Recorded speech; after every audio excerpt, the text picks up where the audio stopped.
Olá, sejam bem-vindos ao podcast Eu Cientista. Eu sou Rodrigo Kucharski e no episódio de hoje, o convidado que a gente tem é o Samuel Golk. Ele é estudante de Biologia e trabalha na Coerpeto. Seja bem-vindo, Samuel. Valeu, Rodrigo. A gente também queria fazer um agradecimento que esse podcast está sendo gravado no estúdio do NAPEAD e a produção multimídia para a educação. Eu queria que tu falasse um pouco, então, Samuel, sobre como que foi teu começo, como que tu criou interesse em relação à biologia e como que tu entrou nessa área.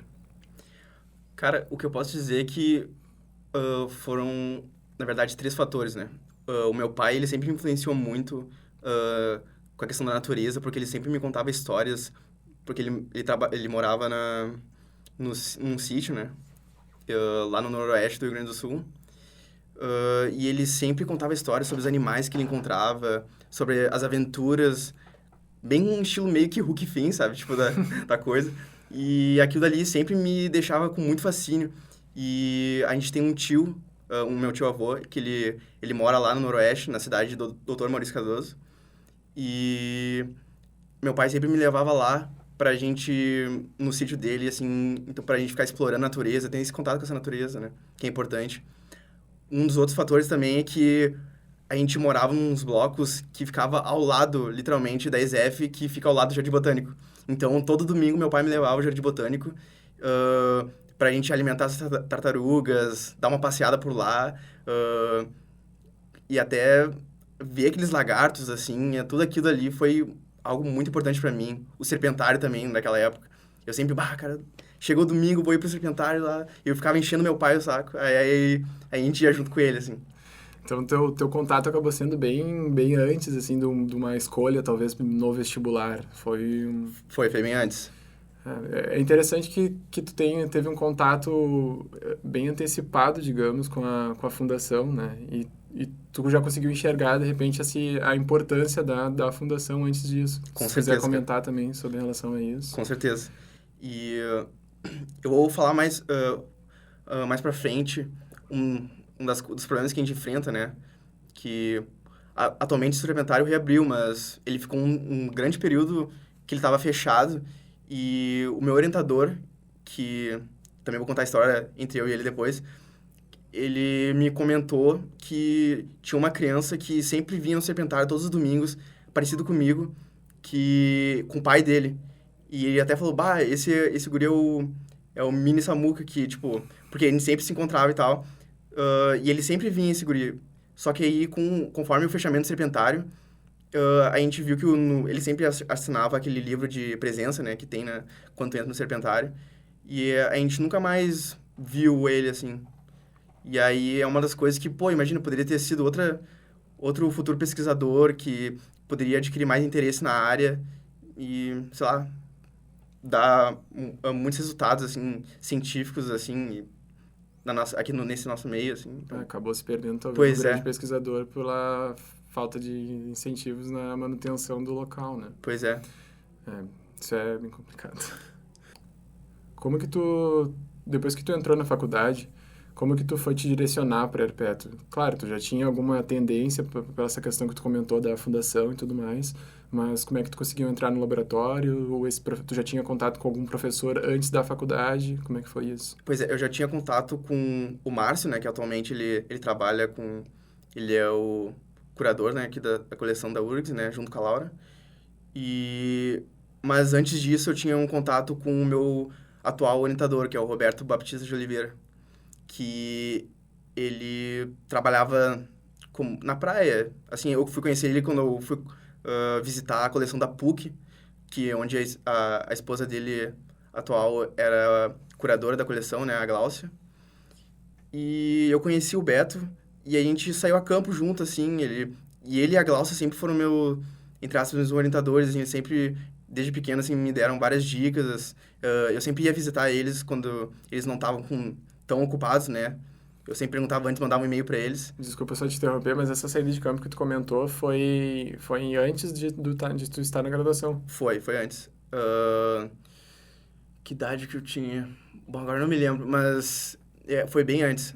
E aí desde lá, assim, por exemplo, surgia férias de verão, eu ligava pro Beto, eu falava com a Glaucia pra gente marcar um campo, assim, tipo, na praia lá, que eu tenho casa na praia, em Cidreira, né? E a gente fazia os campos em Pinhal, que era a área do doutorado dele.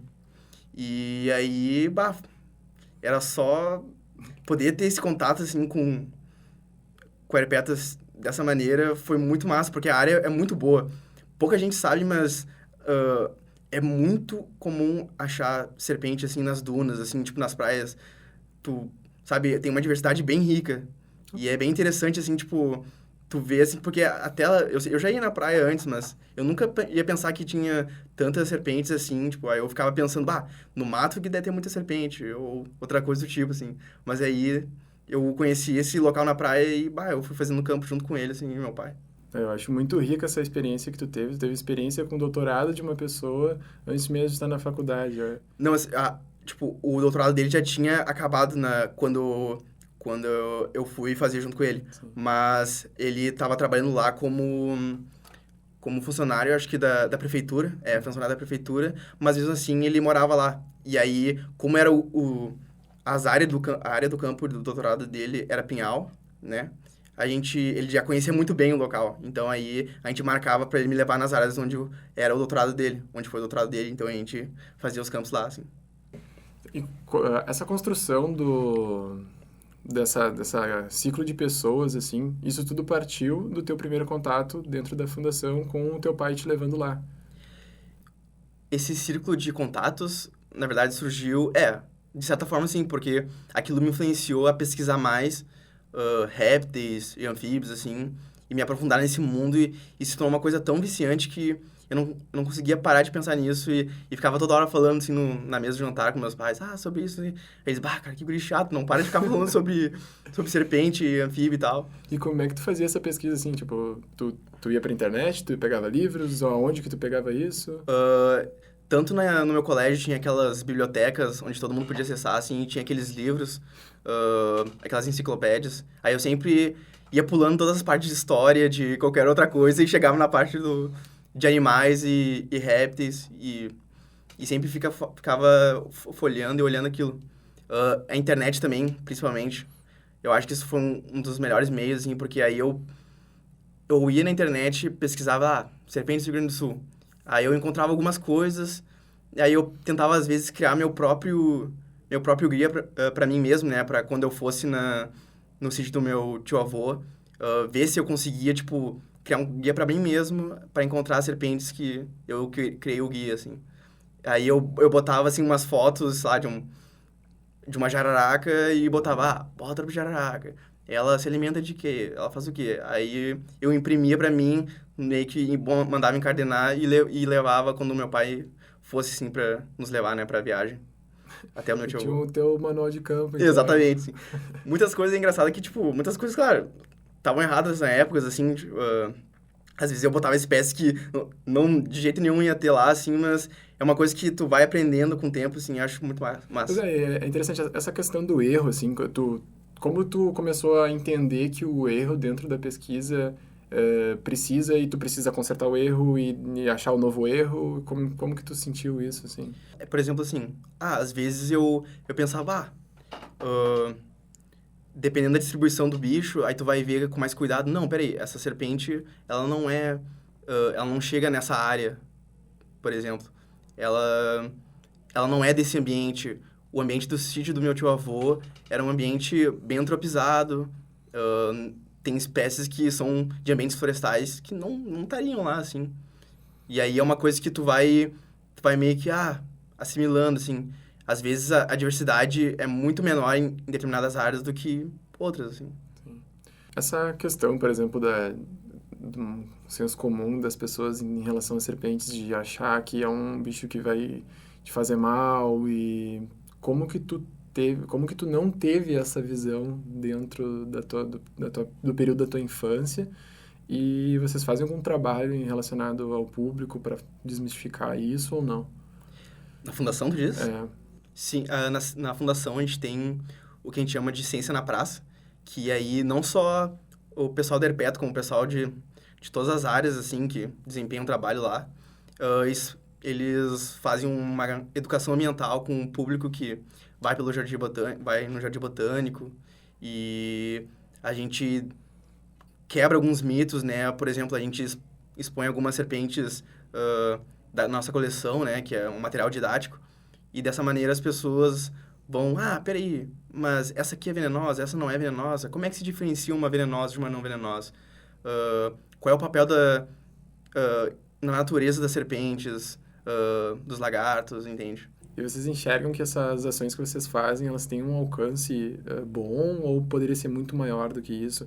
Vocês têm algum vínculo com as escolas que vocês conseguem trazer nesses momentos? Como é que funciona? A gente realiza alguns trabalhos em algumas escolas, onde a gente faz uma palestra sobre serpentes e acidentes ofídicos, né? E a gente fez essa palestra da última vez no Tiradentes, né? Um colégio que a gente fica próximo da fundação lá. E dessa maneira a gente divulga justamente para as pessoas que vão fazer vestibular ou Enem, alguma dessas questões, né? Além de desmistificar alguns mitos, né? Tu enxerga que talvez falte um hábito do povo ainda em comparecer nesses espaços de troca de conhecimento, assim? Tu acredita que seja isso?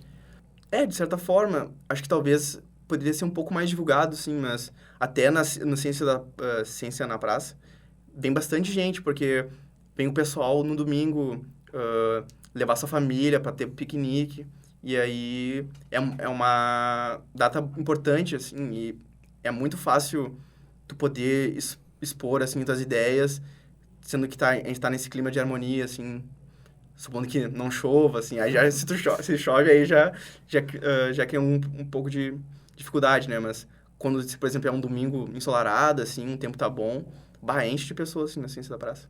Que ótimo. De repente agora, então, se puder nos comentar um pouco da tua pesquisa, do que tu faz e da relação com a SEMA. Atualmente a Fundação Zoobotânica, ela faz parte da SEMA, né? E apesar de fazer parte da SEMA, a gente desempenha as mesmas funções que a gente desempenhava antes de fazer parte, né? E o meu trabalho se foca no inventariamento de espécies das unidades de conservação no Rio Grande do Sul. Atualmente, eu finalizei um projeto, né, era um inventariamento de répteis da APA do Baiano Grande, e eu estou começando um novo, que é os répteis da Ordem Escamata dentro da Reserva Biológica da Mata Paludosa. Qual o impacto, assim, mais direto desse inventário para a população? Por exemplo, isso é repassado para os postos de saúde? Como é que acontece isso? Então, esse projeto, ele serve para subsidiar um plano de manejo para essas unidades, né? Porque atualmente tem unidades que carecem com plano de manejo, e se tu não tem um plano de manejo, tu não tem a capacidade de proteger essas unidades. De repente, tu pode explicar pra gente o que seria um plano de manejo? Por exemplo, assim, um plano de manejo engloba tu juntar várias áreas, por exemplo, de questão da botânica, as aves, os mamíferos, répteis, anfíbios da área, a riqueza e forma geral da área. E um plano de manejo serve para tu entender qual é essa riqueza, e a partir do momento que tu entende qual é essa riqueza, tu planejar estratégias que visariam causar o mínimo de impacto possível nessa área, né? Tu identificar essa... Tu tem um conhecimento tão prévio para que, se caso seja feita alguma ação em cima nessa área, tu consiga diminuir o impacto dessa ação. Seria isso? É, basicamente isso. Ou seria também necessário que tivesse isso para que não houvessem ações nesse local? Primeiro, exatamente isso. Bom, então, tu citou várias vezes em relação à fundação. Eu queria, de repente, que tu comentasse qual foi a importância dela para ti quando mais novo e agora como pesquisador, trabalhando dentro dessa instituição. A importância da fundação serviu, quando eu era pequeno, para situar o que eu mais amo nessa vida, assim, como forma de profissão. E o fato de poder ter a oportunidade de saber disso desde pequeno fez com que certas coisas se tornassem muito mais fáceis. Naquele tempo também era, tipo, não tava tão ruim como agora, assim, na questão de verbas ou descaso, assim, né, com a ciência. E me pegou na raiz desde pequeno, assim, e me fez, sei lá, ser quem eu sou hoje. Esse descaso que tu comentou em relação à ciência, por que que o que tu acha em relação a isso? O que que tu acha que causou esse descaso em relação a isso? Por que que tu acha que as pessoas não dão a devida importância para a fundação, por exemplo, que é a instituição que tu tá?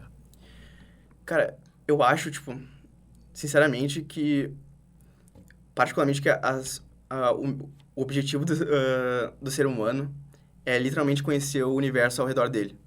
Eu acho que esse é o objetivo primordial, sabe? E não é como as coisas funcionam no mundo atualmente. Tipo, quer dizer, atualmente não, sempre não funcionará dessa maneira, basicamente. Mas eu acho que, tipo, falta um pouco de raciocínio das pessoas entender das coisas que a gente tem, da nossa capacidade e do porquê da gente não simplesmente dar uso, sabe, das nossas capacidades de curiosidade, de outras coisas. Às vezes a gente acaba se envolvendo em coisas que a gente nem quer. Eu entendo essa tua noção de que as pessoas precisariam ser mais curiosas, de repente. E até queria te perguntar como é que foi o teu ensino, assim, teu ensino fundamental, teu ensino médio, porque querendo ou não, tu era uma criança curiosa, tu buscava os conhecimentos. E essa tua busca de conhecimento chegou em algum momento a ser incômoda para alguns dos teus professores, ou pro teu professor de biologia, por exemplo? Bah, não, meus professores de biologia, eles sempre me apanharam bastante, sim. Ainda mais porque essa era a única matéria que eu ia bem. Ai, ai. Porque eu me esforçava pra... Bah, não, se eu gosto disso, eu tenho que ir bem nisso. Aí eu me esforçava pra estudar pra biologia e sempre ia bem e falava do meu interesse sempre pros professores e sempre deram maior apoio, assim. Acho que tu acabou tendo, então, durante tua vida, pessoas que, na verdade, sempre te incentivaram e isso fez com que fosse muito mais fácil depois do processo. Eu sinto que muitas vezes essa curiosidade, assim que aparece em qualquer criança, ela é cortada. E eu sinto muito isso nas escolas, assim. Acabo vendo que dentro das escolas a curiosidade não é boa. A curiosidade, na verdade, ela é cortada a todo momento. Não, a dúvida do aluno nem sempre é usada para aumentar a carga de conhecimento da turma ou do próprio aluno, né? O que fez tu manter o interesse desde a época que tu ia com teu pai lá na fundação até agora, trabalhando aqui na URGS? Eu acho que o principal fator durante esse tempo, eu continuado com a mesma ideia de quando eu era pequeno, é a capacidade de ter pessoas que me dão essas oportunidades e dão esse suporte. E como futuro pesquisador barra professor, eu queria muito poder dar um suporte igual ou maior do que eu recebi. E eu acho que, ainda mais em tempos como os que a gente vive agora, que as coisas estão ficando cada vez mais apertadas e difíceis para quem faz pesquisa, eu acho que, mais do que nunca, a gente deveria ter essa ideia muito mais forte, assim. Essa ideia de retorno, tu comenta. Essa ideia de ter a capacidade de tentar trazer mais futuros cientistas para o nosso mundo, né? Por mais que seja difícil e provavelmente vão enfrentar diversas dificuldades, né? Obstáculos. Eu enxergo isso também em relação a sair do país. Eu acho que, na verdade, a gente tem um grande compromisso em se manter aqui dentro e dar um retorno, porque, querendo ou não, toda nossa faculdade está sendo paga pela sociedade. Então, acho que a gente sair do país e ir para fora trabalhar e ficar lá, eu acho que não é a nossa grande missão, assim, digamos. Eu acho que a gente tem que se manter aqui dentro e fazer usar o conhecimento que está sendo dado aqui dentro para fazer mudança aqui. Eu concordo, cara. Bom, então para finalizar, eu queria que tu deixasse uma mensagem final pro pessoal. O que tu tem a nos dizer? Eu gostaria de dizer que muitas pessoas, às vezes, não têm as mesmas oportunidades que eu tive e que, às vezes, os pais dessas pessoas não apoiam elas completamente, né? E eu acho que cabe ao professor, desde antes, identificar essas pessoas que têm curiosidade por pesquisa e tentar incentivar elas da melhor maneira possível e o máximo que seja possível para o professor, né?